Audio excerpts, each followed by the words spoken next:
How's it going, everybody? This is Beat the Bush. This is the Linknlink E remote hub and also the Bluetooth remote. It's kind of like a universal remote where you can combine all your infrared remote into one single device. This is a Bluetooth remote, so you can point it anywhere underneath a blanket, towards your side. You don't actually have to point this towards the appliance that you're trying to control. Bluetooth connects to this hub. This hub then would re-emit the infrared to control the devices. Because this is all app control, you don't actually need this Bluetooth device. You can control everything straight from your phone as well. So I have an older Dyson here. It uses this infrared remote. I programmed it so that I no longer have to use this little thing. So you can essentially convert all these older appliances into an app controlled appliance.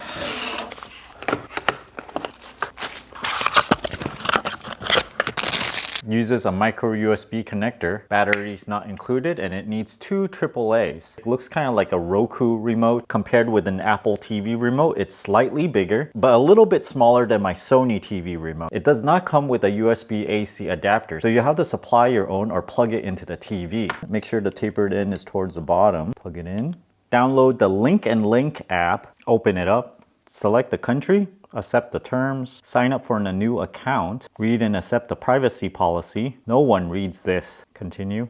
Give your home a name. I'll plug it in here just to test it out first. Make sure it blinks intermittently before connecting to it. Select add device, accept terms, add a hub first, E-series hubs. At the bottom, it's E-remote, allow Bluetooth usage, done. Use device now.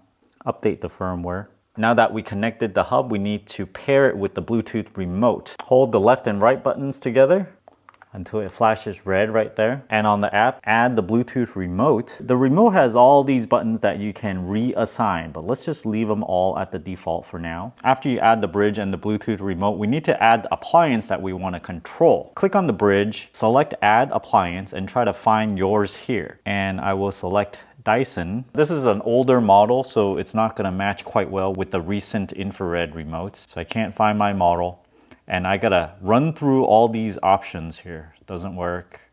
Option 2. Finally, at the last option, it's option 10. It's gonna load all that. I can enable it.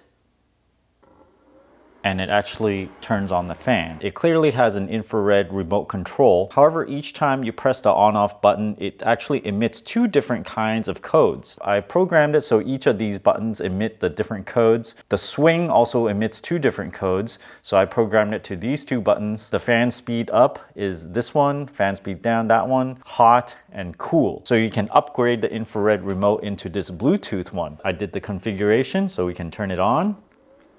Right there. Turn up the fan speed. Make it swing.